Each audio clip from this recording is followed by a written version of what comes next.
Welcome to the Adoption and Foster Care Journey, a podcast to encourage, educate, and equip you to care for children and youth through adoption, foster, and kinship care. Hosted by an adoptive mom with over 22 years of kinship and adoptive parenting experience. She's on this journey with you. Please welcome Sandra Flack. Teach me to do your will, for you are my God. May your kind spirit guide me on ground that is level. That is Psalm 143, verse 10. Welcome back to the Adoption and Foster Care Journey podcast for another National Adoption Month episode. I'm so excited to bring you another adoptive parent guest. This week we have an adoptive mom on, and she'll be sharing her story shortly. But first, I'd love for you to check out some of the great resources that we have for you for your journey. Natalie Vecchione of the FASD Hope podcast and Sandra Flack of the Adoption and Foster Care Journey podcast would like to invite you to join their Hope for the FASD Journey, a virtual support community for parents and caregivers raising individuals with an FASD, diagnosed or not. This faith-based community includes an online bi-monthly support group, a monthly VIP conversation, and a private Facebook group which includes a video devotional from Natalie and Sandra every Saturday. To register, visit justicefororphans.ny.org/training/FASD. In addition to our amazing support group, we also have some online trainings available for you, especially if you are parenting a kiddo or more than one who may have been prenatally exposed to alcohol or drugs, whether you have a diagnosis of a fetal alcohol spectrum disorder or not. We've got some great training that really I highly recommend for every adoptive, foster, and kinship caregiver. Vital resources along with trauma training, that connected parenting training. I believe every parent needs to have training in FASD as well. So we provide that for you. Coming up on the calendar, I have a 3-hour workshop online on FASD. That is Wednesday, November 29th at 7 p.m. Eastern Time. And then in December, I can't believe December, right around the corner, I'm doing a 1-hour lunch and learn. It tends to go to almost 90 minutes, but with the Q&A. But it's 1 hour. It is on Wednesday, December 13th at noontime Eastern. We'll be exploring the symptoms of FASD, how prenatal alcohol exposure affects the brain. We'll be exploring a little bit of the neurobehavioral model for a brain-based approach to parenting kiddos who were prenatally exposed. So we don't just tell you about FASD, but we equip you with some great parenting tools that help you on your journey. And as a mom of 2 diagnosed with fetal alcohol syndrome, I know personally how challenging this journey can be.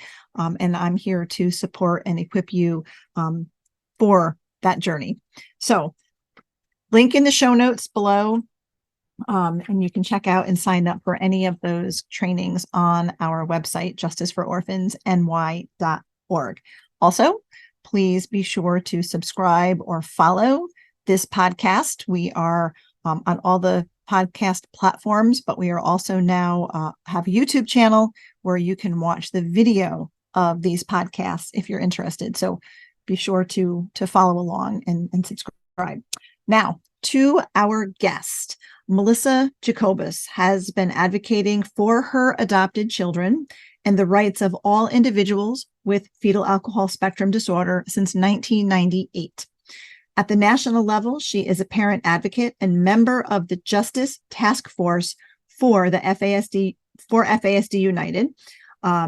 She serves on the advisory committee for FASD communities and served as a member of the Speakers Bureau for the Centers for Disease Control, Fetal Alcohol Spectrum Disorders Southeast Regional Training Center. In 2019, Ms. Jacobus was inducted into FASD United's Tom and Linda Daschle FASD Hall of Fame. Her book, The Accomplice, was written as a message of hope and is a call to action to bring awareness to assist the 1 in 20 who are impacted by this invisible disability of FASD. So we have her here with us today. Please welcome Melissa Jacobus. Hey, Melissa. Hi, Sandra. Thank you so much for having me on your podcast. Yes, I am so excited. I read your book. I have it here, The Accomplice, last year, and couldn't wait to be able to connect with you, to have you on the show. I too am an adoptive mom of kids from Eastern Europe, and 2 of mine are diagnosed with fetal alcohol syndrome. So I'm so excited to have this conversation with you today. So let's start just with, if you could give our listeners a little background, what led you to pursue adoption? Okay. About 20 years ago, I knew when I was young, I always thought about adoption and thought about foster care. I had a good friend of mine that her family was very involved with foster care. And I got married, and it was pretty much, the plan was that adoption would be the way we would have our family. And so there were, availability for babies, but it looked like adopting older children, they needed a home. So it was kind of a mission that these older children needed a home. And that's how it started. Yeah. So how old were your kids when they did come home and join your family? It was right around the age of 3.5 to 6 or 7. And they were from Russia. And they didn't speak the language, but that was okay, because you don't need to speak when you're, love, and you can figure it out. So that was never a problem. Yeah, I remember that when we adopted from Ukraine, it was an adventure, right? Because our kids came home in a very similar, our age ranges were 3 to 9. And the 9-year-old knew like a handful of English words, but the younger kids. So it was kind of like an adventure. It was this crazy adventure to get them to as they were learning English and discovering that. And I remember the craziness of it all, but blessed craziness at the same time. But it did get hard eventually for us, and I know for you. So what was that adjustment like? Because they didn't all come home at the same time. Did you do like one? No, there was 2. There was came in two groups. 2 groups. Okay. And there were 2 families, separate families. So biologically they were related in 2 and 2. Okay. And it's interesting because you just kind of be theatrical with talking to them and making sure their needs are met. They want to, be clothed. They want to, be fed, and they want a safe place to live, and they want to have fun. And they knew baby Russian, so they really didn't know Russian that well. So actually, I spoke to Russian people that were friends of mine, friends that were Russian, and they said, immerse them into English, get them into English. Yeah. But of course, I had all the Russian things all over the house, and I still do. It's very meaningful to keep their, their history and alive. Yeah, we did very much the same thing, and I do remember. In those early days before they had a grasp on the language. And like you said, they want to be fed. Food was a big thing, right? And I just remember the 7 and 9-year-old kind of like over my shoulder when I was making dinner, like, what's this? What is this? How do you explain spaghetti and meatballs? I don't know, but it was comical, and they got it over time. And so there was lots of laughter and fun like that. But there also are a lot of challenges that come with kiddos who have that trauma history and who have prenatal exposure. So, share with us what that adjustment was like as they grew. Well, not knowing anything about fetal alcohol effects or fetal alcohol syndrome, because that's, effect is what it was called. There was no recognition of any of that. So anytime you adopt or foster, older children, there may be a history there of trauma. And so, and also the simple fact of taking them from their environment there was going to be some adjustment. But so it was trying to get over that hump of realizing what was naturally occurring and possibly what had biologically occurred. What else could there be that had happened? And so that took a little while. There was some hyperactivity, not a lot. I mean, the kids were amazing. And, you're so happy as a parent, and you have these children within 18 months, all these children, and you're just so elated, but you're going, gosh, is this okay? Something, and then once they got into school, two of them, there were some challenges, and I started researching a lot, wondering what was going on with some behaviors I was seeing. Intellectually, that wasn't the biggest challenge, because I felt that there was an adjustment period from learning English and learning English in school. But there were some behaviors that seemed as though several of them didn't understand the consequences of their actions. So I started researching everything I could, which was coming out of Canada, because there really wasn't the resources here available that I could find. And then SAMHSA had, through the United States, had some information on fetal alcohol syndrome. And it wasn't as complete as the information in Canada. So I started researching, I started writing my own IEP. I spoke to my social worker and got in touch with her. So it was a lot of research that it was almost isolated research, because no one understood it. The doctors didn't understand it. I went to a few doctors, a geneticist, and I had all of the children checked, because I'm like, gosh, there's this fetal alcohol syndrome, facial features, yada, yada. So he evaluated them, and he said, you keep doing what you're doing with behavior modification and what you need to do, organization structure, because I told him what I was doing. He said, because that's what we're talking about here. Society, the medical community has not caught up with this yet. He was amazing. Wow. But still, there was no diagnosis. There was nothing except misdiagnosing these kids with incorrect information. And there was nothing really that I was given that could help my children.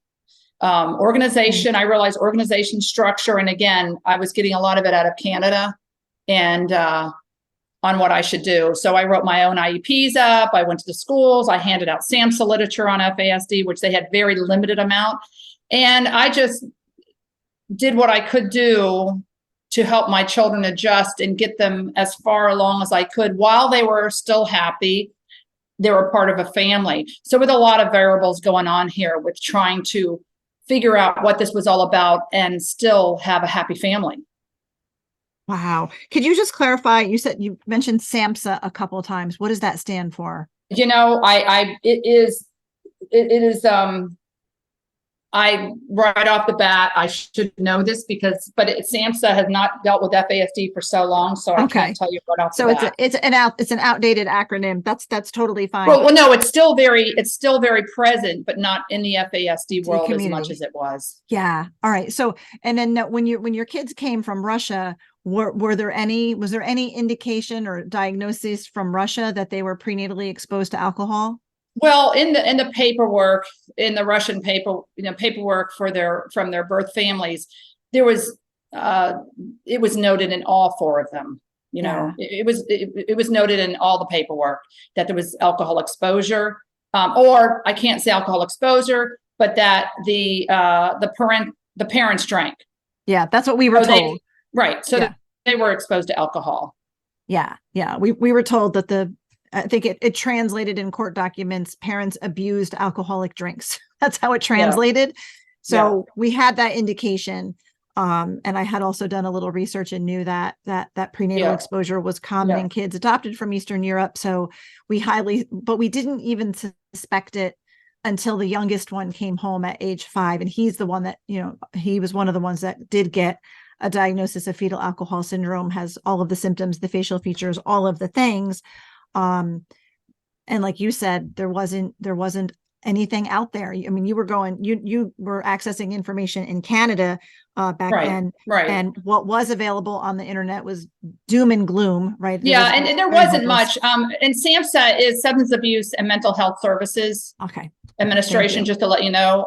It's a mouthful. And, I got to tell you, with everything we parents go through, there are so many acronyms for everything. Yes. And it's just keeping track and keeping up with all of it, which is very difficult. And also keeping up with your kids and the schools. So, yeah. So did at one point, did anybody, I assume some of them at least got a formal diagnosis? Well, not initially. It wasn't until my daughter was in, we're going to jump until she was an adult. Yeah. And that she was diagnosed. But I had the children getting assistance from tutors, lots of tutoring. I tutored, my mother helped me tutor, counseling in a way of trying to get a diagnosis, ADHD, ODD. You get a diagnosis for everything but FASD because they cannot code it. In DSM-5, it's code 315.8. And these doctors are not going to code anything because there is really no code to diagnose FASD. So you're getting everything but, and no one can put their fingers on the real treatment and interventions you need for these kids. So she didn't get diagnosed until she was older. And my son, I had put him through testing for vocational rehab at, I think it was 17, got him a job at a local grocery store, and he did great. But they continued the managers, when he got overwhelmed and overstimulated, they thought he had a bad attitude because he would shut down. Well, he couldn't process the information. So within that period,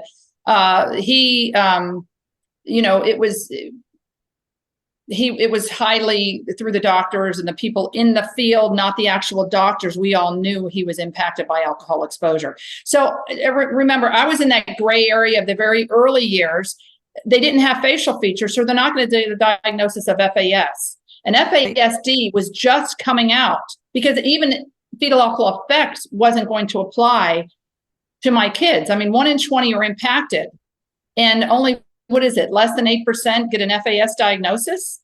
Yeah. So that's a whole lot of kids that are being misdiagnosed and not getting the treatment interventions they need. And as I make note of this, as I was raising my kids, it was all about the environment, keeping their environment with protective factors. I call it the environmental prescription because it's not a medicated, it's not medication. 2 of my kids were put on, we tried ADHD medicine, which also helps for oppositional defiant disorder.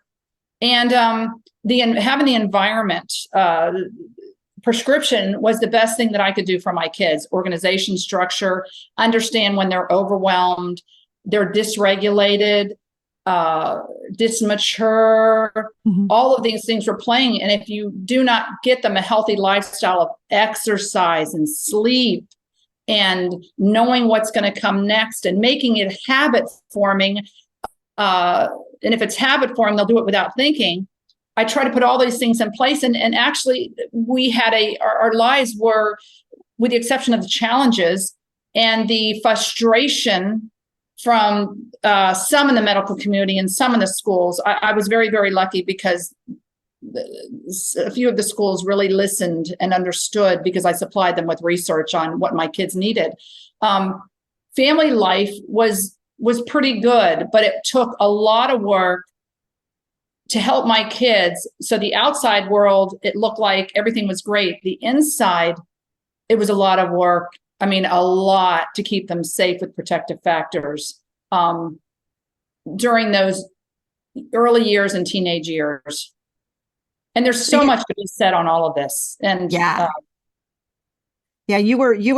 self-educated. You educated yourself on FASD. Everything. Then you had to educate, and this is often the case, right? You had to educate everyone around at the school, employment, everywhere you went. You had to educate everyone else, and you were providing those protective factors at home, applying all of those supports at home so that they can be successful. So exhausting.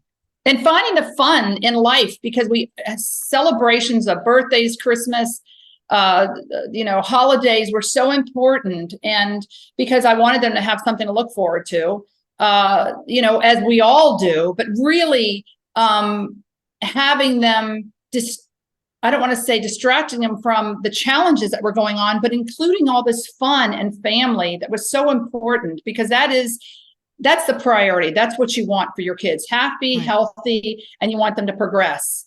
And that progression thing was difficult when they don't always understand the consequences of their behaviors, and then finding out what the triggers were for them when they're not processing information. I want to give you an example that is not in the book. And my son, when he was about, I guess, 20, 21, I was moving a table in my house, and it was just he and I in a big dining room table. And I was on one side lifting it because I had a vacuum underneath the table. And actually, he was going to vacuum. He was the best vacuumer. It caused a lot for him to vacuum and sweep. He was amazing. It's very methodical and very relaxing. When you do these things, and I found that when I did these methodical things, it was very relaxing. But anyway, we're moving the table. So I had one end of the table with my hands under it, lifting it, and he was on the other side. He says, "Mom," I said, "please lift the table." He goes, "I am lifting it. I'm trying to lift it." I said, "But it's not lifting on your side." And 6 foot big. I'm 5'9", just kind of willowy. And he's not lifting it. And I said, "Please lift the table." And I said, "I'm lifting mine." He said, "Your side of the table must be heavier than mine." So I said, "Okay, hold on a minute," because I realized his brain was not connecting to his arms. They were not connecting.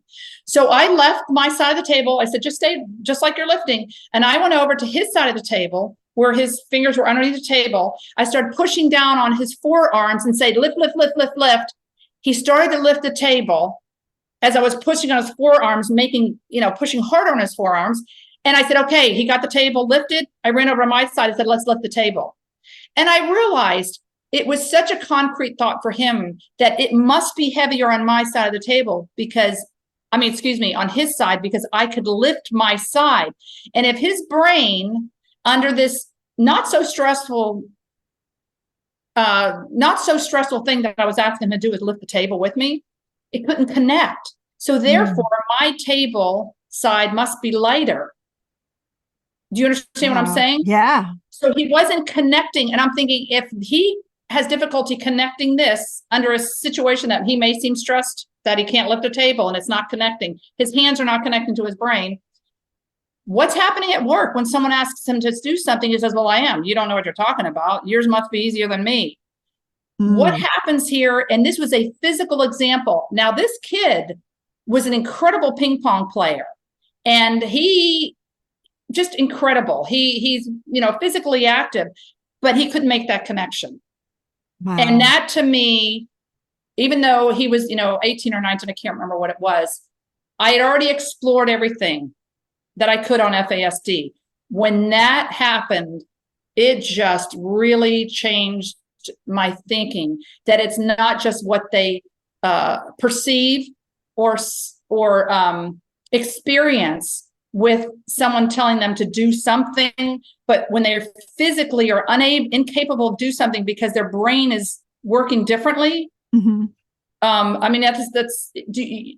That to me really made me realize life can be really hard for someone who's not making the connection at the time they need it. Yeah. Wow. And I have a few other examples like that, but that to me was a big eye opener that day. And I think, oh my gosh, this is an amazing kid who worked so hard, and that connection wasn't being made. Yeah.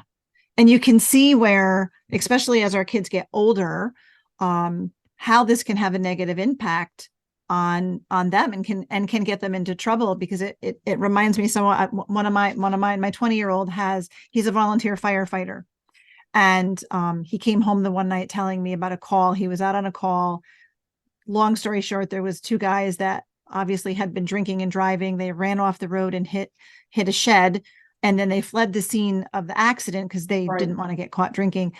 So when the fire department, the police show up, everybody's looking for these guys. And of course, they didn't turn up until the next day, when they would no longer test positive for drinking and driving. But my son, tells me the story. He said, so if you leave the scene of an accident that's the only thing you're going to get ticketed for, because the next day you can come back, and he said because they didn't get a DWI, their insurance will pay for the damages to their truck and to the person's shed. And so his brain, like, he totally misunderstood. Like, he said, I could leave the scene of an accident and not get in trouble. And I'm like, but why would you leave the scene of an accident? Like, if you hit a deer, we live in a rural area. You're not going to leave the scene of an accident. Those guys left the scene of an accident because they didn't want to get a DWI, because that would put them in a lot of trouble. So you wouldn't ever leave the scene of an accident. But that's why they did it.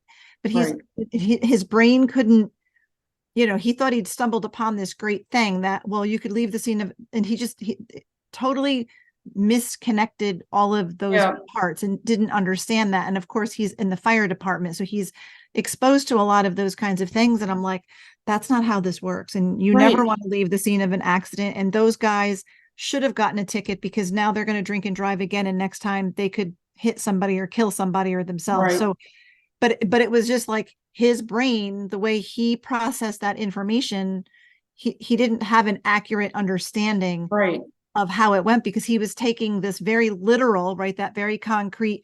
Well, if you need to get, if you leave the scene of an accident, you're only going to get in trouble for leaving the scene of the accident. And I'm like, that's not right. And Sandra, when I think of that, which is the processing of information, and my son who's lifting a table and it's the same table on my side or his side, his brain is not connecting it, but he's telling me my side is lighter. That's why I can lift it. It makes no sense, but it was not the reasoning of, he was experiencing the lack of ability for his arms to connect to his brain.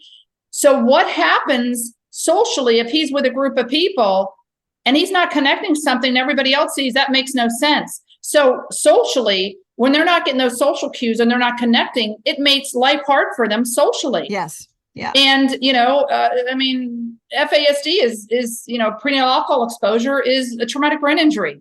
It's just a different way. So we address TBIs. Let's address this. And it's pretty unbelievable. So all I could think of was, oh my gosh, when he's at work and something isn't connecting, and there's no one there to say, no, my side of the table is the same as yours. And here, let me go ahead and push on your arms. And I take them through the therapy to understand this. They're not going to have that. And we need this understood. We need FASD understood. Yes. They have strengths and gifts, and they have needs, and their needs are not being met.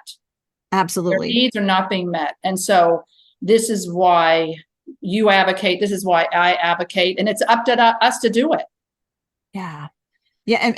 And like we've been talking about here, the older our kids get, the more serious the implications are, because they can get into a lot of trouble. And yet with the dysmaturity and that lack of, understanding and processing, they could find themselves in a lot of trouble that they didn't even know that they were getting into. Yeah.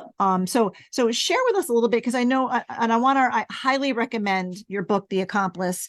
And you tell the story of a couple of your kids throughout this book as they are entering adulthood and those challenges. But share with us a little bit more about some of those things that you encountered as they became teenagers and then young adults. Similar to what I was saying about the experience with the table, there were, at one point, I think they were at 4 different schools, and some of the schools could address the FASD, some couldn't. And then I ended up homeschooling my daughter. Even the school that she was attending, because FASD isn't recognized, I cannot fault any of these schools for them not addressing FASD for what it is. So that was a huge, huge challenge for me.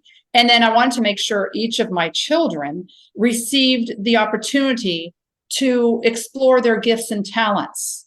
So one might have been, she was very active with the knitting group at church, and they were all adults. And that's why I homeschooled her during her junior and senior year, and then into some tech junior college type environment. So I wanted them, ping pong was huge because ping pong is one of the best sports for the brain. Just to let your listeners know, right and left hemisphere. It's like horse movement, the movement of the horse, right and left hemisphere. This is huge for anyone who wants to,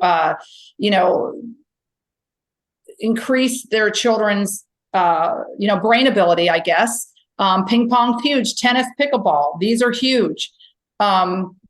And group sports aren't always the best, but anyway, it was really exploring my children's gifts and talents and helping them. At the same time, making sure academically they were able to keep up with where they were in school, which was very difficult. So there were a lot of tutors. I tutored a lot. The son I was talking about, he was the hardest working kid. And I look back at that now, and it just brings me to tears thinking how hard he worked and what I didn't know. And how hard he had to work just to get through and to get his education, his degree. He was in ROTC at a public school, and thank God he had that uniform on, but the kids were pretty mean, unfortunately, because he didn't understand the social cues always. But he also is an incredible, he took piano lessons and loved it. And that was really, really increased his confidence. So, but through all of this, there were great challenges. And when the screen time became more common in school, that's what created most of the problems I started to experience. All schools started to have, they had computer labs, which was okay. But when the phones and screen time came out and my kids wanted them, first of all, I couldn't afford it. I was a mom raising my kids, and I couldn't afford all the things that people thought you should have. And plus I knew that it just didn't seem like a good hobby, I guess, for my kids. Which it seems to be a lot of kids just get them because it's what you do. Right. It's fun. They all want them. Everybody has one. Yeah. So you need to have them. They're not a necessity, that early, but the school started to have the computers. And then that was a problem. And so I had just the flip phones that had nothing on them, but screen time became a real problem. Homework had to be done on screen time, you changed the entire home life because of screen time and protecting your kids. And there were not the protective factors for screen time. So there were some issues that became a real problem and could have gone into the protective factors weren't there with screen time. Let's put it that way. And my kids weren't of the age that they would be arrested for some things that were going on with screen time. And this was a common occurrence for other parents with children who weren't impacted by FASD, but those kids a lot of them understood the consequences of their actions, right. Where in the situation that I'm in, they didn't quite. And it was really, really difficult to keep them protected. So I thought, I'm not going to have to worry about keeping protected because they're not getting it. It was easier to do without. But then as the schools continued to increase the amount of screen time they had to have, then you're having to either fight the system or figure out another way to do it to keep your kids safe. And I think for me, that was the hardest thing, to keep my kids in a protective factor, with protective factors, was the screen time. Screen time it's really exacerbated the symptoms of FASD. I read a book. The name of it, of course, is going to escape me. The author I believe is Molly DeFrank, but it was all about unplugging from screen time. And it was a book for, every family. And she went over in the book all of the negative effects of screen time as far as the symptoms, how it affects sleep, it affects behavior, it affects focus and attention and all of these different things. And everything that she listed, every one of those was basically a primary symptom of FASD. So if you have a kiddo who has an FASD and they have these primary symptoms, and then you give them all that screen time, you're making every one of those symptoms worse. So right. And if someone has a concussion or a TBI, they say, take off, don't be on the screen. Don't be on any screen, because it overstimulates the brain. Yes. It doesn't allow the brain to heal. And our children already are impacted by some type of brain trauma because of alcohol exposure. I mean, it's as simple as that. So not only are they going to morph into what they see, it's addictive, and a lot of this is addiction, and they're not going to sleep. And then they morph into what they see. Like I said, no one on the internet's going to say, oh, you shouldn't do that. You know, they're not going to be on those websites. So, and protective factors weren't there. So screen time, to me, I call it the digital devil. Good one. Yeah. Good one. You know, I mean, and I was in the middle of that whole gray area when they were in their teens, that all this stuff was happening. And the information was out there, but it wasn't in the public the way that should be to protect our kids. And now that information is getting out there more, but you know, if you got a broken leg or something, you're not going to walk all over it, or it's not going to heal. And, you know, if you're trying to heal your brain and do what's best with your brain, you're not going to overstimulate it and overuse it with this flashing and cutting and noise and, you know, besides what they experience with the possibility of morphing into the behaviors that they see on it. Yeah. And the easy access to pornography, because I have boys, right? Teenage and young adult boys. And with this disability comes that impulse control problem and not understanding consequences, and, you know, just having to police their devices all the time. It's unbelievable. It's unbelievable. And one of mine, my older one he had social media, and I would periodically go through his phone, and Instagram is, you can easily access porn through Instagram. And I feel like a lot of parents don't know that. I have my Instagram account is public because of what I do with our business is a different story. Right. But every day someone will, you know, and I don't know if it's one of those bots or if it's an actual person, but every single day I have to block people, and it's always, it looks like a female, and it's like, check out my video. And they'll like my story that I post on Instagram, or they'll have liked a post. And I've learned, because if you click that, it will lead you to pornography. So we have to make sure. So I told my son, no more Instagram. You're not allowed to have Instagram. And if you do have kids with Instagram, either they shouldn't have it, or you want them to, it needs to be set to private, because all it takes is one click and they have it. We've tried blocking YouTube. It is virtually impossible to get YouTube off of an iPhone. And now if we have, like, we all have smart TVs, you can easily access YouTube from your smart TV. I didn't even know that for the longest time. And then I stumbled upon the fact that my son had been watching inappropriate YouTube videos. When I actually said, oh, we have YouTube, I'm going to look at this Christian comedian on, we'll watch it on the TV tonight. But when I went to the YouTube app on our TV, I could see all of the things that had been searched by my son, which I'm like, this is not good. So they can find it, and it just opens up that whole can of worms. So definitely it does.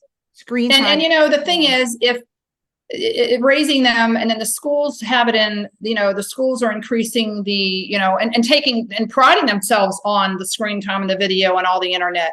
Now I know schools that are priding themselves on cutting it all off now, because they realize, there are a lot of schools now that won't even have it for these kids, because they know it's not good for the kids. But the screen time, it was just a real problem. And especially as you're trying to, you don't want it to be a punishment, punitive, you don't, but that's the way they're going to think. If I can't have it like everybody else. So you feel like you're socially, setting them back, when you really are not socially setting them back. You're protecting them. Like many parents are doing it. For our kids, it becomes a crisis if they get involved with stuff they shouldn't be involved with. And that's really difficult. So as your kids got older, what were some of the, say, symptoms of FASD that led to those bigger problems that you? The oppositional defiant disorder, ODD diagnosis, having difficulty in school, social behaviors, not understanding the consequences. Now, they had each other to play with and hang out with, and we played a lot of ping pong. We had a lot of outside activities that we did. We were very active in church. There were altar servers, took part in the church programs, youth groups. So I really gave my kids as much leeway, and I wanted them to have as much independence as possible. And I'm still was discovering what this FASD was all about, because I still knew there were areas which that could put my children in a crisis, but I didn't know the extent. I was just thankful they weren't there in this crisis as they were aging. So the ODD, some of the schools said, well, okay, I see your daughter has difficulty with her planner. She just needs to come up at the end of the day to have the teacher sign off on it. Well, she couldn't remember to come up at the end of the day to have her teacher sign off on it, because that was part of the problem. And also confabulation, where they would believe what they thought was true, and they would reason it the way they think something was true, which looks like crazy lying, when it's really confabulation. It's clinical lying.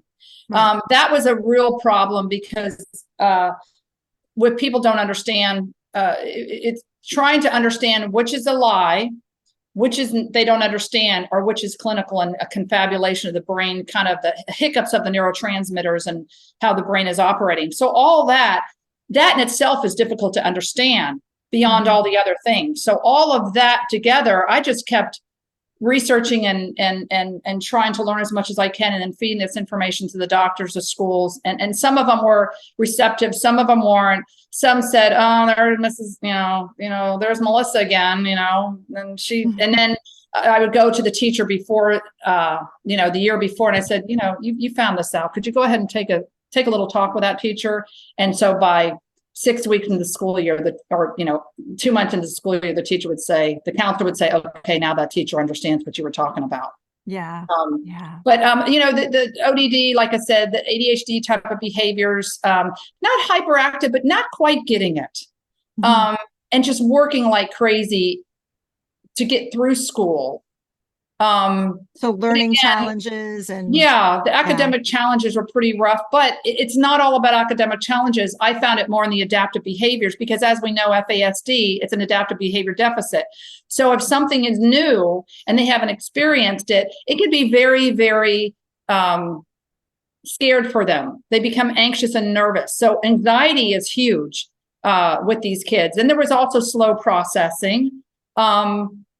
There was just a lot of different variables going on, and I was juggling, trying to figure it out, and also trying to make a happy home for these kids, and explore and help them with their strengths and their gifts. But their needs weren't being met the way they should have been met, because the medical community, the academic community don't understand this. So that's like someone knowing, what this reminds me of.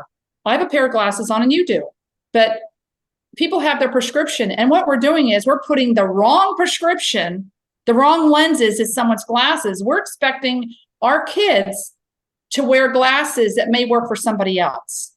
So they're getting the glasses maybe because it may be they're being diagnosed with everything else, but then we're expecting them to put them on and to function properly when this is not the correct prescription for them. Right. You see what I mean? So it makes everything worse. And that putting all those challenges all during the elementary and the school year into high school, again, it was a gray area. The information wasn't out there like it should be. Luckily, I did then find out about NoFast, which is FASD United now. That was a huge help. So starting about, I guess, I really became a strong advocate. I spoke at a conference in Georgia. I went to every one of their seminars in Georgia. They didn't have one on FASD. And I basically found out about the FASD resolution through the American Bar, and Billy Edwards contributed to it. I did a cold call to Billy Edwards, got him on the phone, and he was fabulous. And he sent me the link, and I used that information as the carrot to get FASD on the docket in the state of Georgia. So the state of Georgia used to, I think it was 6 of them a year for like 10 years. And they were about to close out these seminars, and there wasn't one on FASD. And I contacted them and said, if you would have one on FASD, they said, oh, we're all filled up. I prayed about it. The person that was supposed to be giving their seminar dropped out. They called me. FASD was in. So, but that's when I really started that's when I really gave my first presentation, and I said, thank God my kids aren't in trouble. No drugs, no alcohol, no this or that. But we struggled. There were challenges along the way, but nothing that would criminally get them in trouble or I'd be on the streets. And within 2 years, it all changed. It all changed. But FASD information still wasn't being diagnosed. It still wasn't out there. And that's when a lot changed, and I realized I had to do more. So yeah. What do you feel comfortable? Because I want folks to be able to really read your story in your book, but just a couple of the main points of things that you were dealing with as your kids became young adults. Well, as they became young adults, screen time was more available. Mm-hmm. And I couldn't control where they had screen time at work, or, they're getting to be adults. I mean, anything after 18 years of age, people would look at me like, I was crazy because these are adults. Why they talk and act perfectly normal. Why are you so worried about them? They know that if they did this, they would be in trouble. So as I'm advocating and giving presentations and learning more about FASD, and my goal was the more I could give a presentation, all this is volunteer advocacy, then the more I would learn from the people who are also trying to do the same thing I'm doing. So there was a reason why I did it, because I learned more. And my children, adult children now, were finding their way on the internet. I had a daughter that I wrote about in the book who is just loving, wonderful, and she hooked up with the wrong people, and it came through a work situation on the internet, and she ended up in jail, pregnant, and living on the street for 4 years after she got out of jail. And the mental health courts did not accept her diagnosis of NDPAE, which is neurobehavioral disorder, prenatal alcohol exposure, because the mental health courts didn't recognize FASD. They have drug court. And so the public defender, I had to educate her on all of this. But, before she ended up in jail, she was on the street and I had to find her. Mm-hmm. So the book takes you through not only the experience I had with my children trying to keep them safe, but the advocacy I was trying to do at the same time to educate others, so that when I found her, people in the state of Georgia would be more educated on FASD. And I just couldn't seem to work fast enough because there was no support. I'd been in Washington several times, in fact, with my son, who ended up also having challenges that he couldn't get out of a situation, which I write about in the book. And it was crisis. But he was in Washington with me as before the crisis, of course. And he went with me to Washington to speak to Congress in our district for the state of Georgia. We went to our legislators, our senators in our House, to educate them on it, but nothing ever happened. So this FASD Respect Act has come so far, but to me, it's been a lengthy process. So as I'm advocating and trying to help my children, my adult children, my daughter's on the street. Mm-hmm. And you're trying to educate everyone because you can't work fast enough, because when we do find her, she needs services. There are no services, unfortunately, in the state of Georgia. And so my advocacy is trying to get those who are in this industry of medical, educational, professional, the law, the criminal justice system, to understand this, so we can help all of those who are impacted, who are homeless, they're self-medicating, they're in jail. And so the book is about my experience of trying to advocate in a system that doesn't understand FASD and the challenges that a family can go through. And along the way, there are other situations of families that just had popped up during these experiences that I added in the book to show that there are many families that are dealing with this and they don't know what it is. Yeah. That's what we find all the time when I'm doing training, when I'm speaking. Families don't know, and they do need to know. And in my sphere of influence with adoptive and foster and kinship families. Every one of them, every parent in that space needs to have this education, because most likely they are caring for a child or will care for a child that has been prenatally exposed. So it's so important. The earlier we can get a diagnosis, the sooner we can get those supports. So important. Right. Sandra, when I was presenting on FASD, and it's all volunteer advocacy. And the first presentation, my children, they weren't in trouble yet, and I was thankful, but that didn't change. I mean, that quickly changed within a year to 2 years because of screen time. They became adults. But I had presented, and the only reason why I wrote the book, and I got to tell you, this was not therapeutic. The only reason I wrote the book is because when I presented and told the story, people were saying, why have you not read a book? Why aren't you writing a book about this? And I'm thinking, first of all, where am I going to find the time? How do I do this? And I realized, in 2013, I started writing proclamations for the state of Georgia. So there's been a proclamation, with the exception of 1 year during the COVID, that the governor of Georgia has signed on to this proclamation. And at least I could get the information about foster care and adoption and underserved communities who this is not being addressed for them. So I started off with that. And then it kind of had a trickle effect of more people heard about it. But I still was not open to writing a book because I knew the time. I knew I'd have to re-enter my life into those times while I was still living it.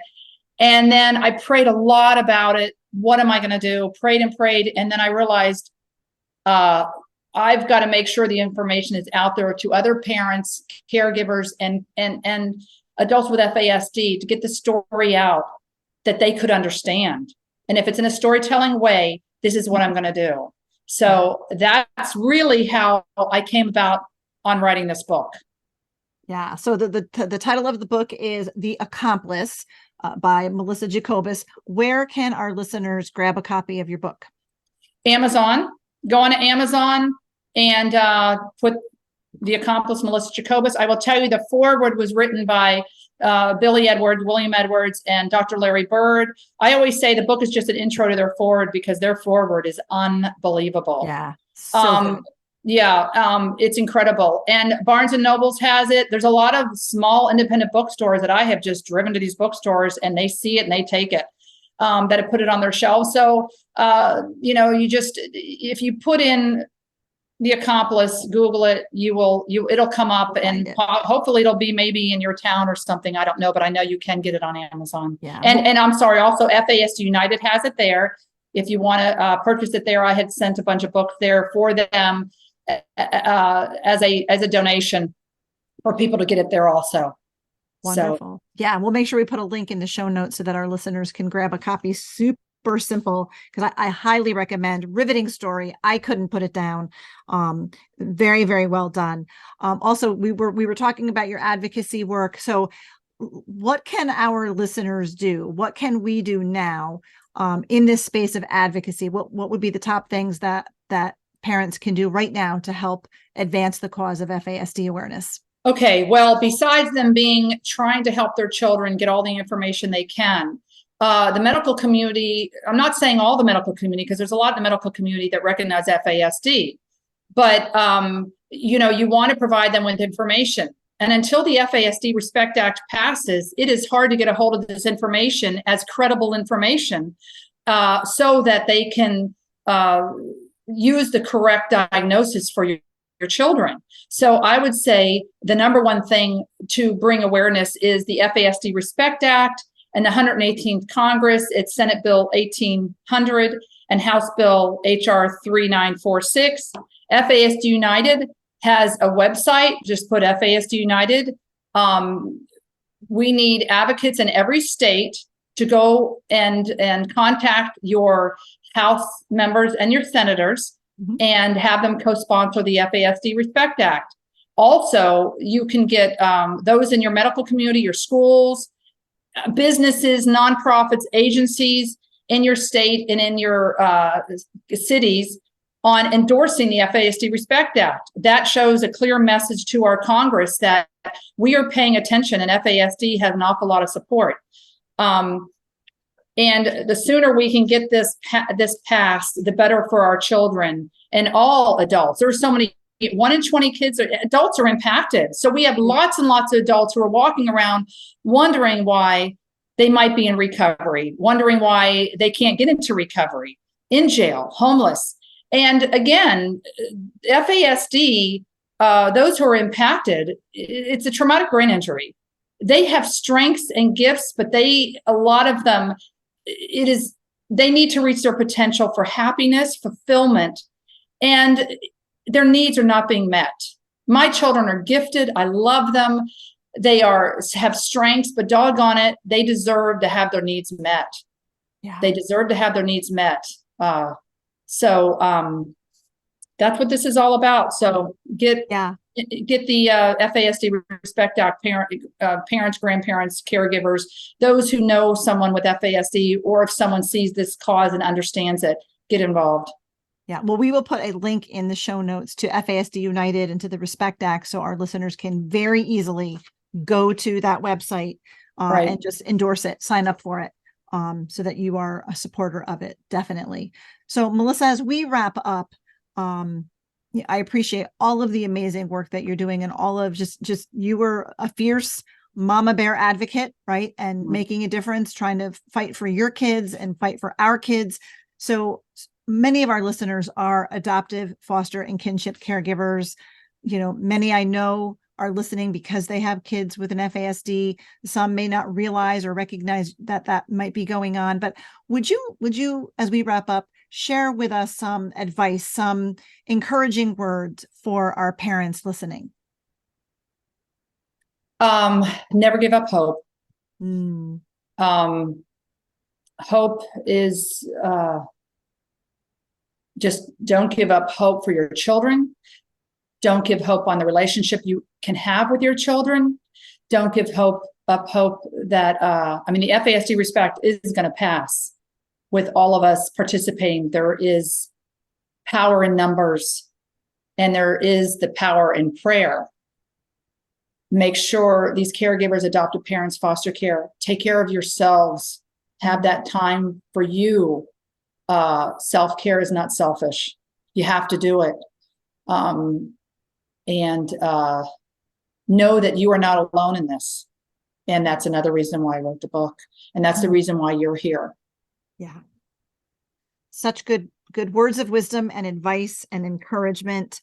Melissa, thank you so much for all that you are doing on behalf of the FASD community. And thank you for being with us today. Thank you, Sandra, for this conversation, for bringing awareness, and for allowing me to talk about the importance of understanding FASD and what we need to do for our kids. Thank you.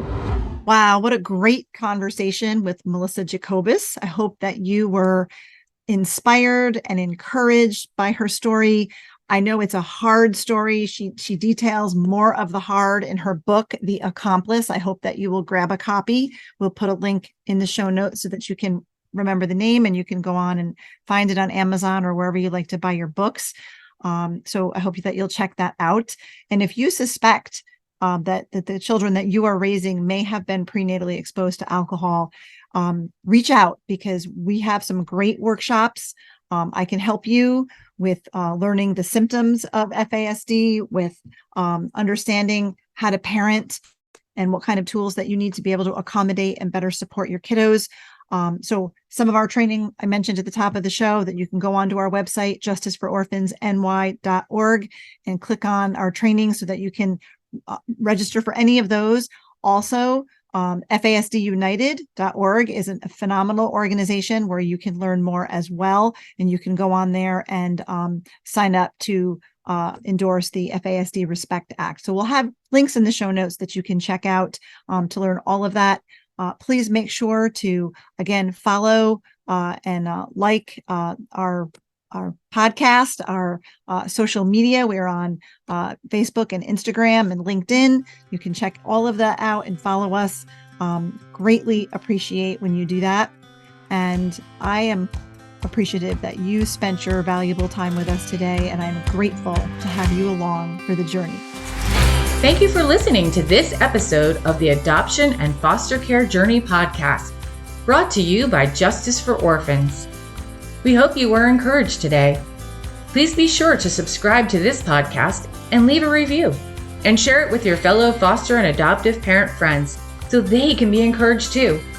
Be sure to find and follow us on Facebook and Instagram at Justice for Orphans, and check out our website for vital resources at justicefororphansny.org.